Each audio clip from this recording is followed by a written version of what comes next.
Millions of frontline workers keep our economy running and are provided with the latest technology to do their jobs. But digital adoption, especially by frontline workers, is really hard. This is Frontline Innovators. We explore how to overcome challenges and achieve success when we empower our essential workers. I'm Justin Lake. And I'm Gene Signorini. Together, we speak with experts who are leading the way and driving digital transformation to the front line. This podcast is sponsored by Skillful, on a mission to help frontline workers learn and use the technology needed to succeed in their jobs. Welcome to the Frontline Innovators podcast. I'm your host, Justin Lake, and we've got another great episode lined up for today. Today's guest is a senior manager of IT programs at Alaska's largest telecommunications provider.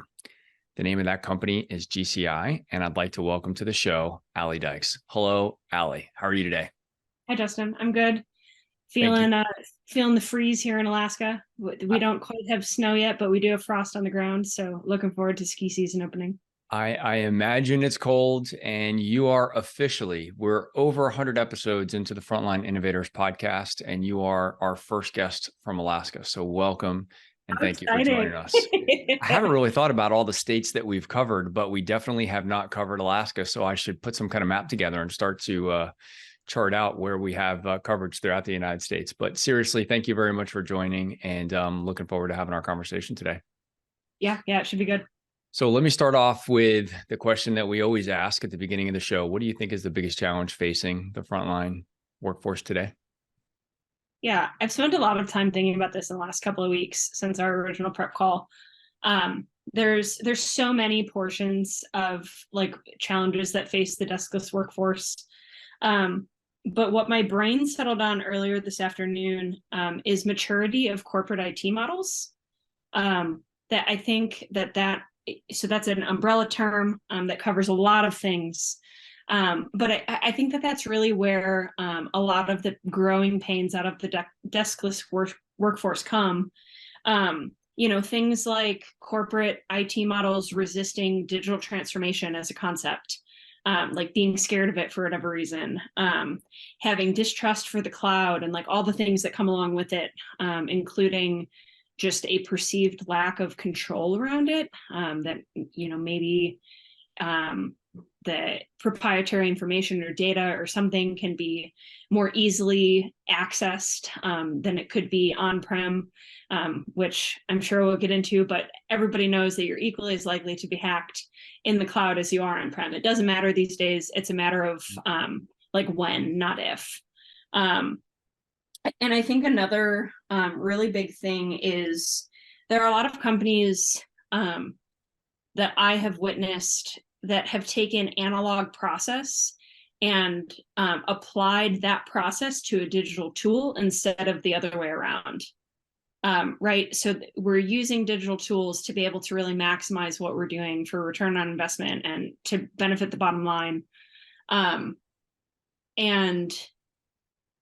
that we're not really allowing that platform to do its job because we think that, what we came up with 25 years ago is way better than anything that whatever the SaaS platform has to offer is. I think that there's an aspect of outdated cybersecurity principles, kind of just going along with the when you get hacked, not if you get hacked, the ideas of zero trust and security hardening and all of those. And then even thinking about communication cycles, project management has really taken a huge turn. That we all know that it's a huge aspect of the way our organizations run.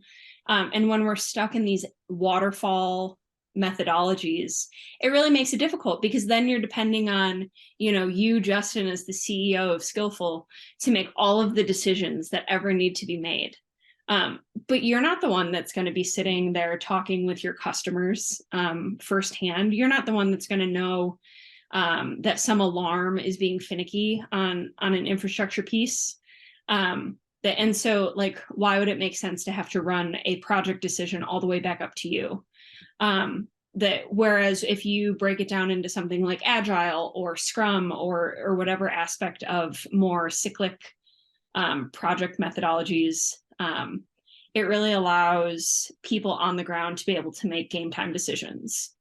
And so I think that all of those really go into what I said before about the maturity of corporate IT models, so many aspects, but absolutely the bane of most people's existence in the corporate world. Wow. All right, we're going to need like 3 episodes to go cover all of that because there's a lot in there to address. A couple of things that I want to come back to in particular are some of the ways that those corporate IT models and some of the perceived risk of using technology might be very different for those of you in corporate IT versus the frontline workers themselves. Mm-hmm. So that's one thing. And then I also want to go back to this analog process, being brought into digital, because that's near and dear to my heart.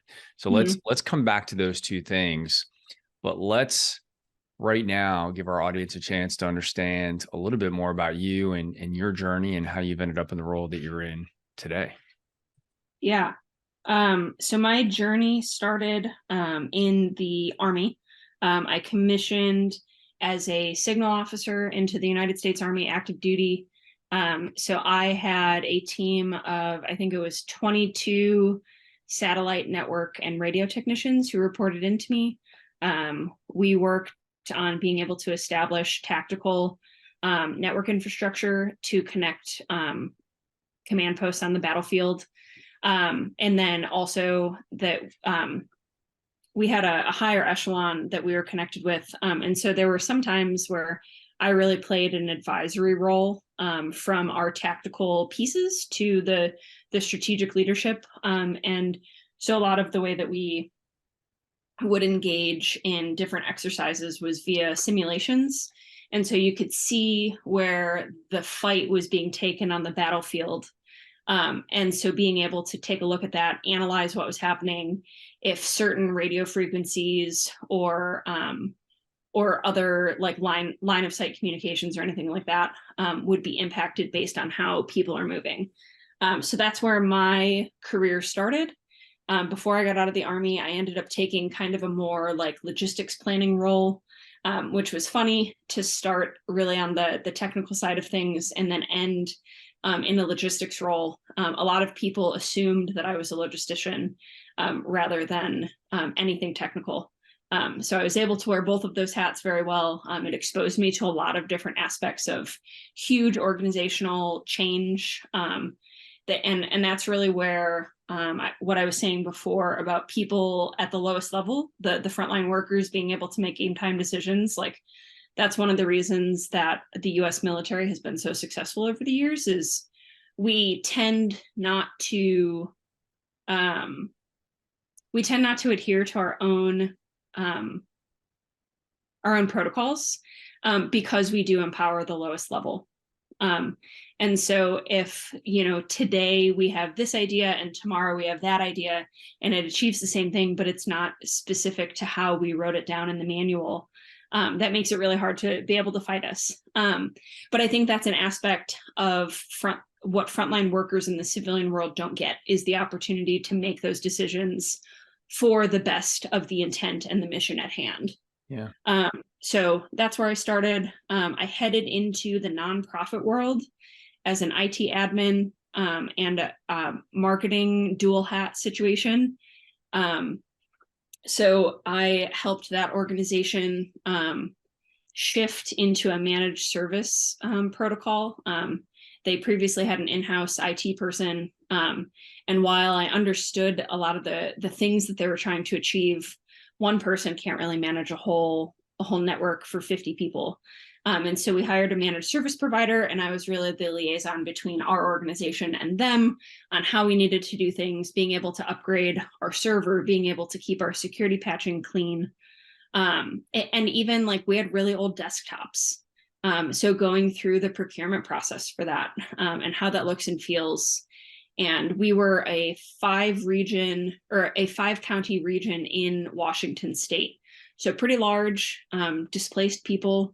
And one of the things that was significant there is the two most underfunded public utilities were transportation and telecom. So if you think about that we were in the workforce development world, so connecting people with jobs, the two primary ways that I learned people have barriers to meaningful work, to being able to have something that gives them purpose, is reliable transportation and connection to the outside world.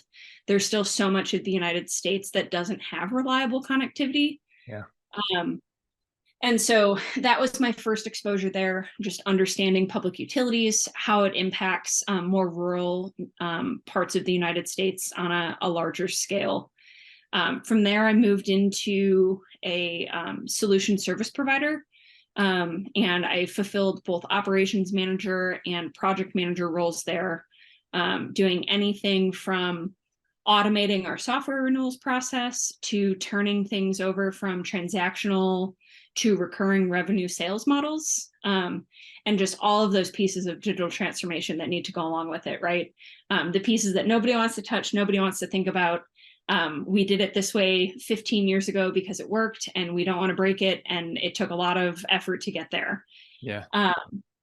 And then since then, I've had the opportunity to start working at GCI that you mentioned before. Right. And so I've been here for almost 3 years, and I've had a number of different roles. Started as a program manager, moved into an organizational change program management role, and now I'm back on the IT side, really relishing in the opportunity to help make things better for the frontline workforce. As an internet service provider, a lot of the work that we do involves our technicians on the front lines.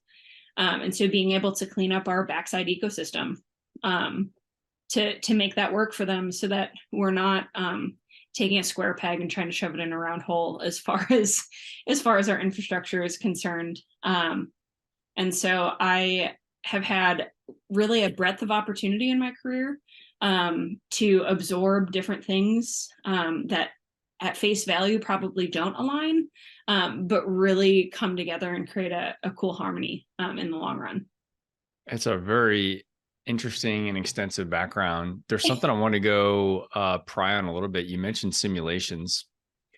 Of course, simulations are near and dear to my heart because it's what we provide at Skillful. And I'm curious, I know this is a little bit off of our normal topic, but I'd like to get your thoughts on the value of simulations as a learning and practicing strategy versus what other techniques you may have used or may have considered at the time.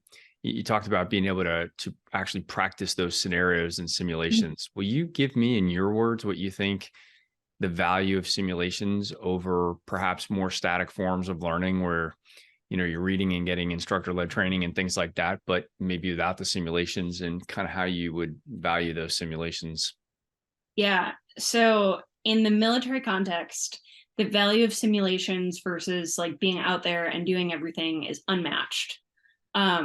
So if you think about the complex warfighting functions required on the battlefield, you've got all sorts of vehicles, you've got all sorts of ammunition requirements, power requirements, that there's a lot of logistics that go into it. For instance, to run a tank for, I want to say the parameter that I've heard is like 1 hour, it costs something north of $1 million just to run that tank. Yeah. And so if all of a sudden you have 6 tanks that need to do these practice movements, where is that budget going to come from, right? We all know that war is a huge factor for boosting economies, right? Because things are in production, you have this, that, and the other thing. But when you're just training, how do you reconcile that value? You can't really. And so in this modern warfighting function, simulations, like I said, have really become unmatched in being able to provide an analysis on the battlefield, the true capabilities, the skills and the expertise that come out as a result of these subject matter experts really like playing their role on a video game, if you will. And so there are instructor-led trainings that come along with it. Leading up to it, there's usually some sort of train up for everybody to be familiar, whether you've been there for 4 years or if you arrived there 4 months ago.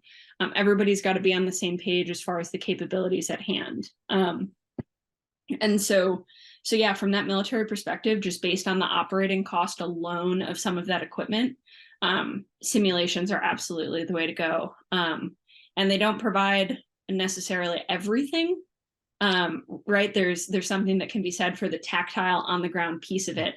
Yep. It provides enough that it can still become muscle memory by the time you're in a real world scenario.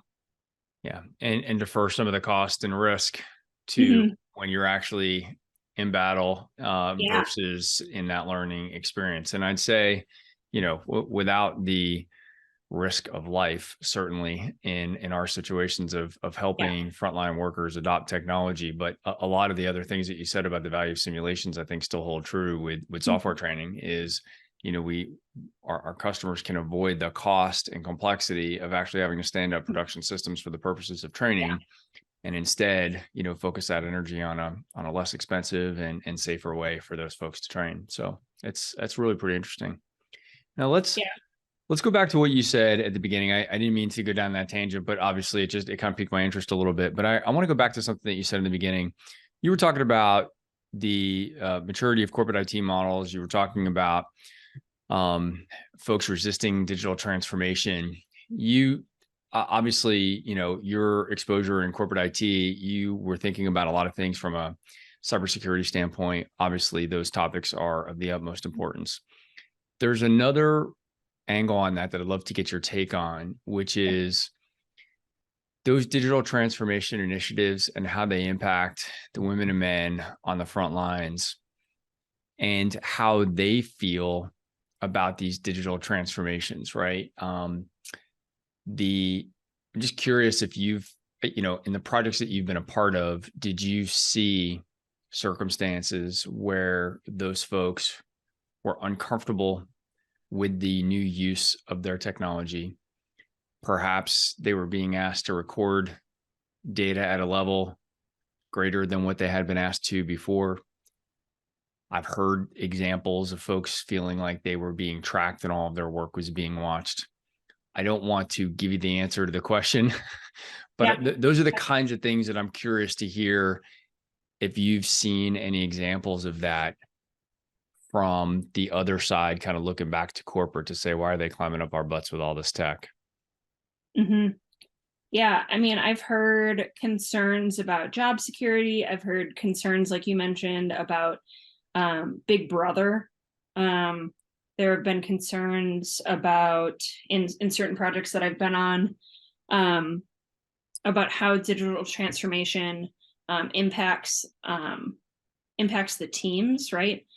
So every time a new piece of technology or device gets rolled out, that's learning, to your point about simulations.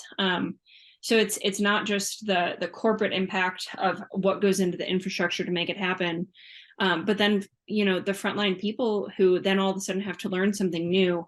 And going back to job security, I've heard countless times, well, if we do this, then what happens to my job? And if we think about the progress of all of this information through the pandemic, there was some statistic I heard in 2020 that most organizations went through 6 months or went through 2 years of digital transformation in 6 months. And that's hugely impactful for frontline workers. So like through the crisis lens, we're already panicked because we don't want to be sick, because we have people in our lives that we need to take care of, all of this stuff.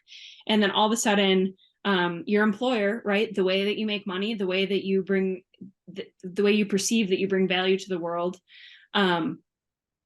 says, hey, on top of all of this other crisis stuff that we have going on, here's a new thing that you have to learn. And we can't really train you on it because we, in your case, don't want to invest in simulation efforts because we don't have the health safety protocols in place to be able to step out and give you the training that you need. And even when we think about like the unemployment benefits that were happening at the time, people were leaving the workforce left and right.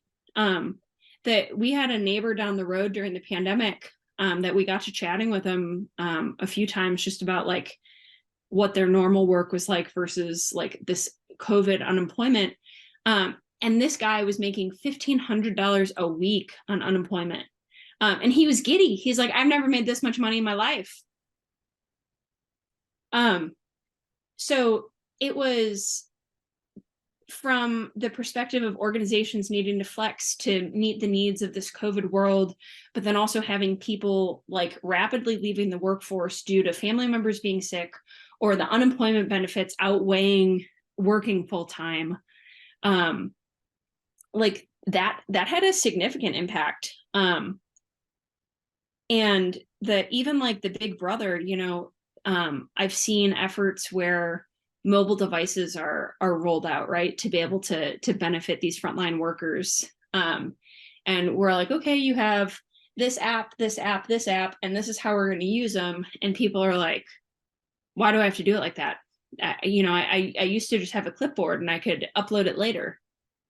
So there are a lot of aspects that I think going from corporate strategy down to the tactical front lines doesn't get translated very well, for whatever reason, probably in most cases, because what I was saying before about like the military model where, you know, senior leadership really only has to give the mission and the intent, and then everybody below them can do whatever they need to ethically accomplish that task. And so that gets missed in corporate America is what I've seen. No matter if you're in the corporate side or if you're on the front line, you just don't have the benefit of seeing things through that lens. So that even for like salespeople thinking about digital transformation, if you're moving from, like I said before, the transactional to the recurring revenue sales models, that changes then all of a sudden how they're inputting sales orders, how they're able to roll out POs. And like, that's their bread and butter. Most salespeople I know are either mostly on commission or 100% commission based. And so if you start messing with how they run those sales orders, like what are they going to do for their livelihood? Yeah. So that I think the impacts of front lines with digital transformation really goes back to some of what I was saying that like corporate models struggle with is like whether or not to use on-prem or cloud and how to roll that out and how to manage it. And even the adjustment of like waterfall versus agile communication patterns. If you have this big undertaking that you're going to do the whole thing and then communicate at the end, frontline workers are going to be pissed. They are. Instead of being like, hey guys, we have this big thing, we're going to do this little bit of work here and then give you an opportunity to give us feedback, and then here, and so on and so forth. Then all of a sudden you're building trust, internal and external, to the IT model. And I know that there are a lot of people working to make that better for frontline workers. Just what I've seen, you know, both from the sales and like the field technician, like installing stuff in people's home side of things. That there are people who care about that experience for them. And I mean, I'm a person who definitely cares about like the end user experience. And so I think taking that into account and being able to manage up, right? Because that's part of it, not just setting expectations for frontline folks, but being able to then manage up and explain to senior leaders why certain cues need to be made to inform the people that are getting impacted. Yeah. Yeah.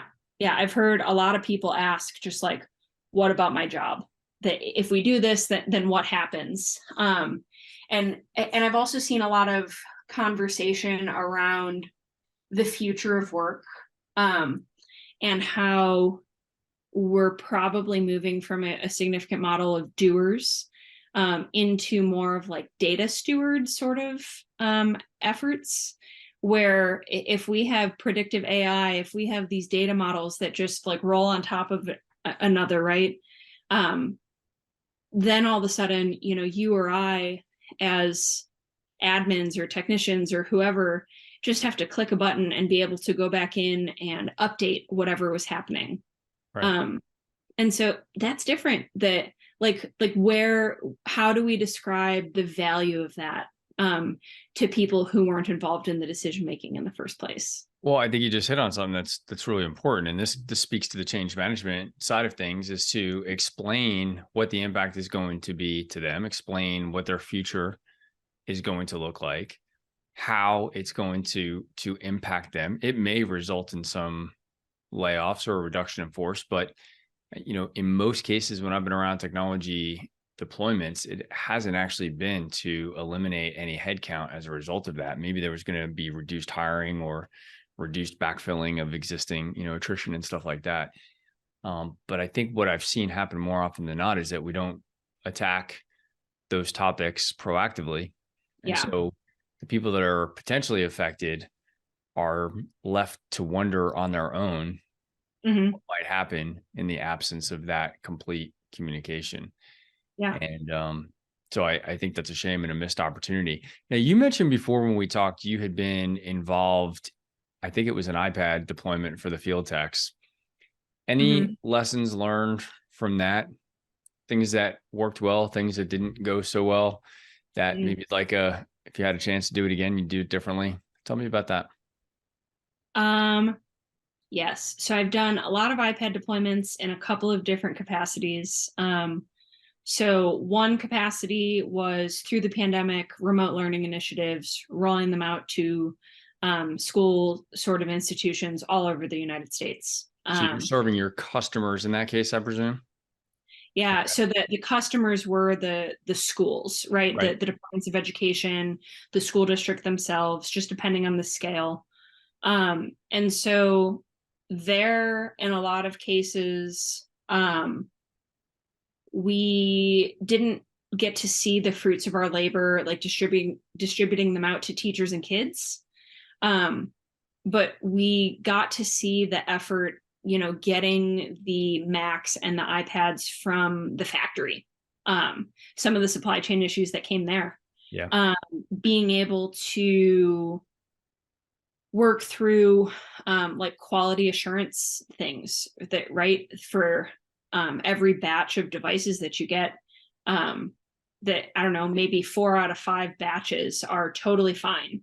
And then you have one batch that you're like, man, half of these are broken for one reason or another, whether it's physical or like physical on the outside that you can see, or something that's like mis-circuited on the inside.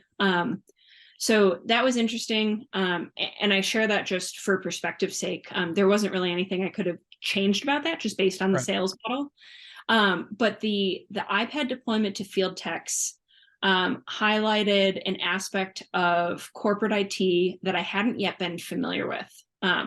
But because of my experience with the education institutions, I had a baseline understanding of what needed to happen.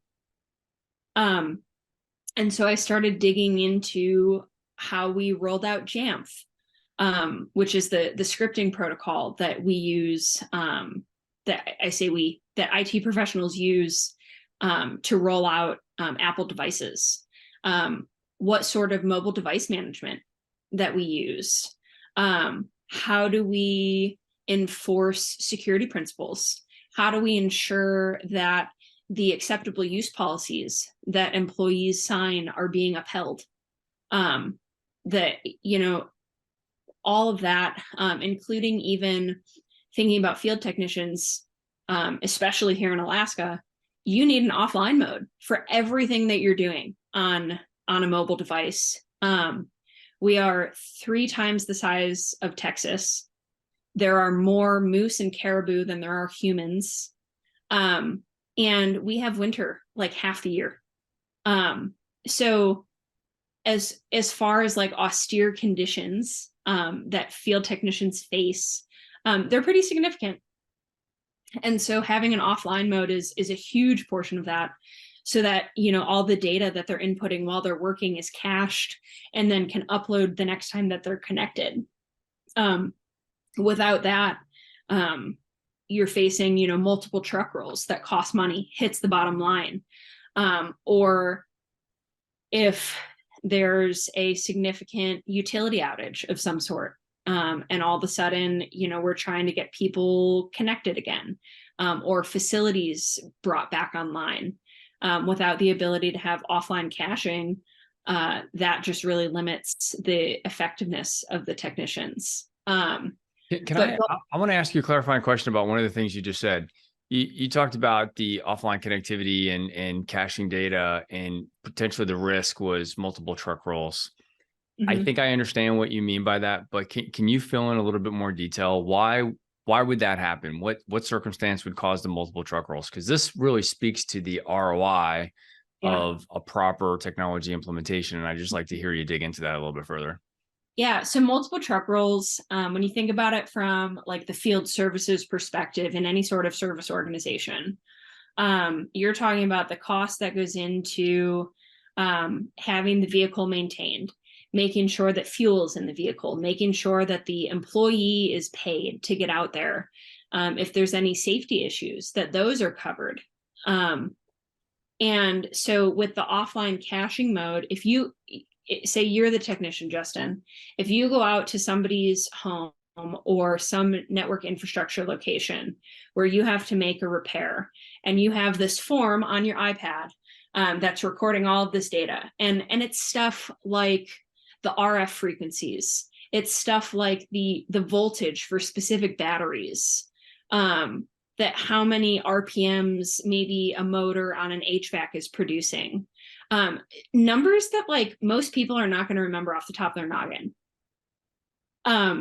So if then all of a sudden there's no opportunity to have the offline data in the event of an outage of whatever sort, and counting on the fact that most people won't remember numbers like that, then you have to send somebody back out to be able to do that inspection again, to make sure that everything is right, to make sure that the right parts are ordered. And so it becomes an issue where then you had 2 dispatch employees that also needed to produce those, right? And you had time and effort spent on tracking potentially alarms that were going off within your operations center. And so having those multiple truck rolls has a snowball effect of just the cost that goes underneath it. And so as opposed to being able to go out one time, get the data that you need, no matter if you're online or not, and it's just a one-time cost period. And so getting that back online, that, I don't know, maybe that produces, we'll call it 10K in revenue just from getting it back online, and you had 3K that went into it. If you don't have that cache data availability, then all of a sudden you're repeating 3K until you get it right. Okay. Not to mention the impact to your employee experience, for having to do the job 2 or 3 times, or somebody else having to come in and do the job that somebody else should have done right the first time. And then the most important of all is a customer experience. There's somewhere on the other end of that, there's a customer that's affected by this outage or this service. And if they're not able to get a resolution to their issue, and it takes 2 or 3 truck rolls to get that done, it may not affect that monthly bill, but it does affect that customer experience and their loyalty to you and your organization. Definitely. Well, and I say truck rolls, here it could be helicopters, it could be snow machines. Like there are a number of different types of vehicles. Yeah. Even speaking from like maybe a remote distribution center, most of our big remote customers are healthcare related. And so if then all of a sudden you're impacting a hospital, like what happens then? How does care get distributed? How do you know that the patient quality of life is maintained like through all of that? And especially when we're thinking about things like COVID, where people were on respirators and really depended on that continuity of information flow, from the internet connectivity. That Yeah, a really interesting landscape when you take into account everything that internet service providers support. It's fascinating. I mean, this to me is what I love about my work. I love about this podcast is being able to explore the real world, the behind the scenes of how the global economy works. Yeah. And I think we throw around terms like, offline is important for our techs, but I don't know that everybody involved or the stakeholders really understand the impact of that, right? It's not just about there being an app on a phone or a tablet, right? It's a lot deeper than that. And as you said, all the downstream impacts of that are really what matters. To dispatchers being impacted, the trucks that are being impacted, the customer experience that's being impacted. I mean, there's so many things, all because a decision was made at some point in the process to not prioritize offline use of a piece of technology, right?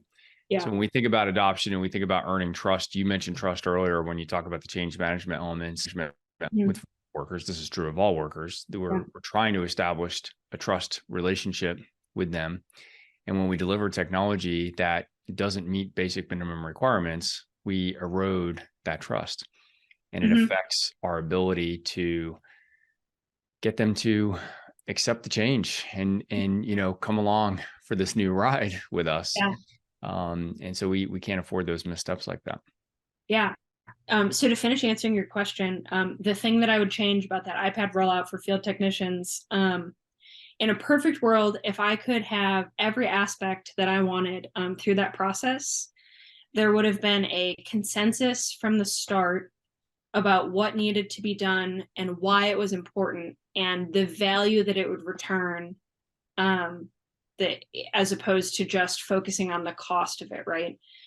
There's in many organizations, there's a lot of focus on, well, it's this dollar amount to be able to roll this out, and it's this dollar amount to support it, and it's this, that, and that.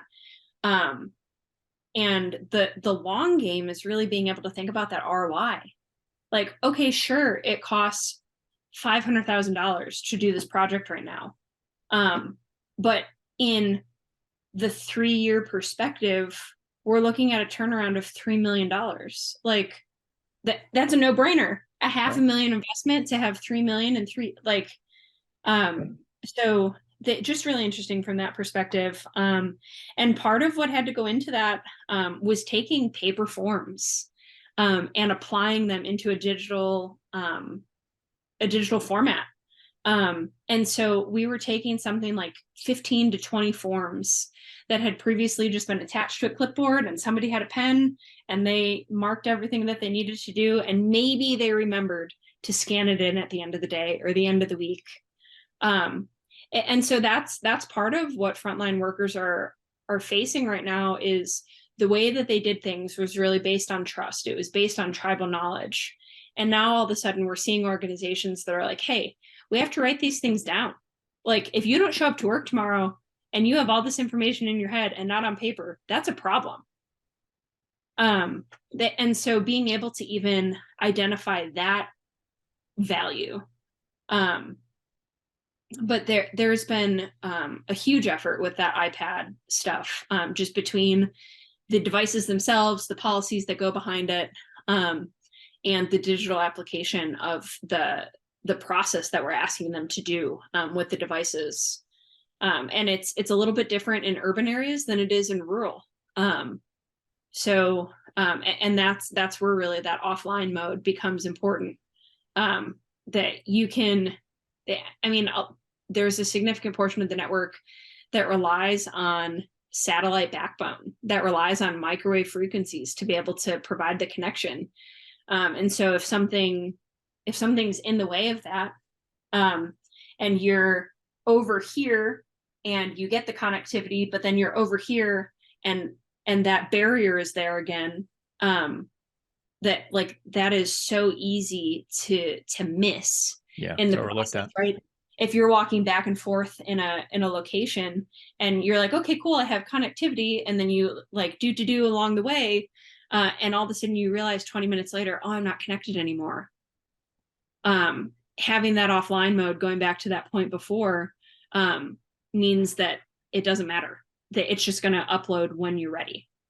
If I've said it once, I've said it 10,000 times, and probably at least 1,000 of those have been on this podcast. You can't design mobile technology solutions for the field from a conference room. And what you just said is one of those examples. You have to go out in the field and see the physical and environmental conditions that our teams that we support are going to be working in. And you're not going to pick up every example of those things that you just described. But every single mobile project I've been a part of has had circumstances where there's some weird fluky thing. I've seen this at airports. We have great wireless coverage at airports, but for some reason at 2 gates, we can't connect. Like, what is it? I don't know. Right. I mean, there's a lot of steel, there's machines, there's big airplanes, right? There's just the reality of the real world. It doesn't always map out the same way as it did on the whiteboard in the conference room. So that's such a great example. And you actually kind of started down a path that I wanted to go explore with you a little bit further. And because we're already running out of time here. And I want to go back to something you mentioned earlier about the analog to digital transition. And I think you were just kind of touching on this, but I'd like to explore it a little bit further before we wrap up. Yeah. And that is, you were replacing, I think you said 15 forms that had been on paper, have been on clipboard. I want to comment on something that you said that was really powerful. I don't think I've heard anybody say, and I hadn't really thought about this myself, but the way that we did things in the past was based on trust. And now we're asking them to do things a different way. I think that's a pretty profound statement that you just made, that it is something for all of us to think about from a change management standpoint, that we are saying there's a new, better, more efficient, more timely way of doing things today. We want to replace those 15 sheets of paper with this new technology. What they may be hearing is, we don't trust you with your paper. We want it in this tablet now instead. And I hadn't really thought about it that way. Am I understanding what you meant by that? I think so. Yeah. Yeah. I mean, and it's a complicated idea, right? Because we're looking at generations overlapping in the workplace. We have a longer workplace life expectancy than ever before, right? That we see it in a lot of different ways. And so, there are still some field services people in all sorts of industries that have been in the game for decades. And so they're used to doing things just, like, I'll get to it when I get to it. But I think that that's a significant difference in the way things used to be versus how things are now. We've got the world at our fingertips. Yeah. And so even thinking about it in the way that we digest news, I recently was listening to some podcast, I don't even know what it was, talking about the evolution of Twitter, now X, right? And so Twitter used to be, and this was even true during my undergrad. My undergrad was in digital media communications. And so I spent a lot of time looking at how Twitter helped to permeate information, right? That you could expect a press release to come out from Twitter. And like that was the gold standard. And now all of a sudden, with the changes that have happened with X, it's no longer the gold standard. There's nowhere that you can trust fully that the news that you're reading is fully vetted, that multiple sides have been taken into account, that because we're in this, like, as soon as it happens, just get it out there. It doesn't matter how true it is. We'll update it later. And so we see that then reflected in our workplaces, where previously, sure, it worked to just have a stack of papers that you had to scan in at the end of the week. That was how people hit quitting time, right? On Fridays was being able to just tie up those loose ends. And now with cloud, with the need to be able to see stuff, with various aspects of maintenance that have changed, because there are more circuit boards than there used to be. There's a lot more things that can go wrong because we've digitized a lot of what wasn't before. Sure. And so I talked about trust there, but from the perspective that the world moves faster than it used to. And so to wait for somebody's stack of papers to be scanned in isn't really feasible anymore. That we need to be able to know real time, is this working? Is it not working? In the perspective of public utilities, telecom, electric, whatever, you need to know if your customers on the far end are impacted. And so having to wait for that stack of papers of things that technicians maybe inspected through the week, and say, 6 out of 15 inspections had significant problems. If you don't get those real time now, you're facing a customer experience issue. Right.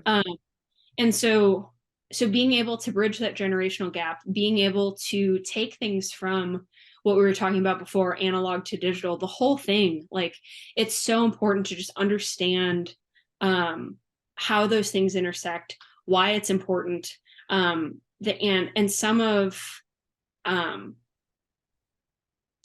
just the impacts that these multi-generation workforces bring. Thinking, parents and grandparents of us, right? That I know my grandfather's almost 90. He has never used a computer, doesn't want to use a computer, struggles even with a cell phone. Yep. And so he's the type of person that he's like, so are you still just working from home on the computer? Like, I don't understand that. We used to go to work. Can't get his head wrapped around that. But it's just different. The world operates differently. And so going from the model where we inherently trust you, you've got this tribal knowledge, to a model where we have predictive AI overlaid on our data, to where we can at a glance see alarms from an iPad screen, right, to know if our network or if our HVAC infrastructure are online and working as expected. Those are big things, and it comes down to safety. It comes down to just how fast the world is. So that I don't reference it in a negative way, just simply that it is. Yeah. All right. So the last thing that I kind of asked really 2 questions. I just bundled them into one, as I often do, but let me come back to the second part of that, which is the analog process, being kind of jammed into a digital tool. I have some strong opinions about that I think I was picking up on from you. And it's just that process of taking, 15 forms, whatever the number is, and making them digital. I personally think there's a lot of downside if that's not done correctly. So I'm curious to see what your concern was about the digitization of analog processes and where things can go awry with that. Yeah, so I've been exposed to it on a couple of different perspectives. So touching on that forms example first, one of the things that we were able to do applying the paper form to a digital platform is conditional questions, right? So if this, then that, right, being able to, instead of having a 3-page form that needs to be printed, again, cost, all of a sudden having a single pane view on an iPad or a mobile phone, that if you answer this way, it gives you these follow-on questions, and if you answer that way, it gives you those. I think the biggest win out of that was being able to shorten some of those cycles as far as like how people need to respond to them when they're on the ground making changes. Yeah. No, that makes perfect sense. And that has been one of my frustrations. So you and I are of like mind on this topic, that there have been a lot of implementations that have taken just those paper forms and put them on a tablet. And I think maybe part of the argument is trying to minimize the change, right? This is what the form used to look like. Now it looks identical on the iPad, but you just got to type it in. But I think that's missing like 80% of the value of the digitization of that process, right? Yeah. So another example that did not go swimmingly was what I was saying before about the transactional versus the recurring revenue models. Yeah. Trying to get all those minds in a room, right, is still thinking about the corporate IT thing to be able to benefit the salespeople, but getting all those minds in the room, again, most of whom had been in their seat for a couple of decades, and they were part of the effort to make it that way. And so then having the conversation that said, so we've got this process, this is how it looks current state, we need to get to a point where we can acknowledge recurring revenue. And so then trying to have the conversation where you say, from this current state model, what can we break? Like where can we break things first to be able to achieve this long-term effort?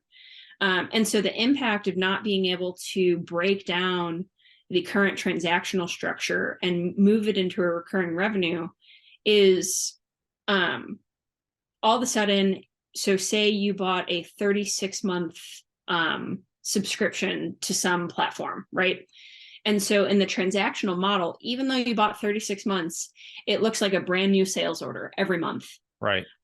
And so you're not able to roll up the margin dollars, the revenue dollars. Like you can't see that at a glance.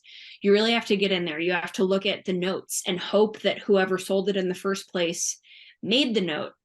You have to hope that the record in your CRM is accurate to be able to look at that. And so it becomes this financial nightmare to try to do things like subscription-based SaaS platforms on a transactional sales model.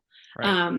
And so unfortunately, that was a project I didn't see through to completion, but I can't imagine that it got any easier. No, those are great examples of the real world. And, there's plenty of justification, legitimate justification for why to move to that sales model, why to implement the technology the way that it was done, that the change that the humans need to endure and adapt to in order to support that. But I think we just don't like change. No, we don't. No. And we just have to accept that it is probably a bigger change than many of us on the project team might recognize for the end users. And we need to, give them the support, the education, communication, all those things that are necessary to make sure that they can be successful. So, Hallie, we've run out of time, but I really do appreciate you taking the time to dial in all the way from Alaska and join me for this session today. I really appreciate you sharing your insights and experiences around this. Yeah, thank you for inviting me on. It was luckily a short commute to my computer rather than having to fly to Dallas. So I appreciate your time. I appreciate the opportunity. And I hope we've uncovered some stuff that really make people think. I'm certain that we did. And to our audience, thank you for investing the time to spend with us to hear others' experiences and ideas around technology adoption with frontline teams. Hopefully you can take an idea or two from today and put it to work with the frontline teams that you support.